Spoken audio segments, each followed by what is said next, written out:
ర్యాంకులతో వాళ్ళ గొప్పతనాన్ని చాటుకునే నేపథ్యంలో ఒక చక్కటి ప్రమాణాలతో, చక్కటి సంప్రదాయాలతో, ఒక సంప్రదాయయుక్తమైన విద్యని మాత్రమే ప్రోత్సహిస్తూ సంస్కారాన్ని కూడా ప్రోత్సహించడం మాత్రమే కాకుండా సాంస్కృతికమైన క్రీడాపరమైన నేపథ్యాన్ని కూడా క్రియేట్ చేస్తూ దానికంటూ ఒక ప్రత్యేకమైన తేదీని దినాన్ని నిర్ణయించి ఇలాంటి ఉత్సవం చేసుకోవడం చాలా ముదావహం.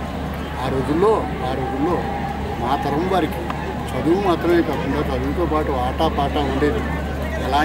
అలాంటి విద్యా విధానాన్ని ఇప్పటికీ కూడా అనుసరిస్తూ పాటిస్తున్న గాయత్రి విద్యా పరిషత్ యొక్క సంప్రదాయయుక్తమైన చక్కటి ప్రమాణాలతో నిర్వహిస్తున్న వారికి నా మనసారా అభినందన తెలుపుతున్నాను. సో యువ ఓటర్లకు మీరు ఇచ్చే సందేశం ఏమీ లేదు.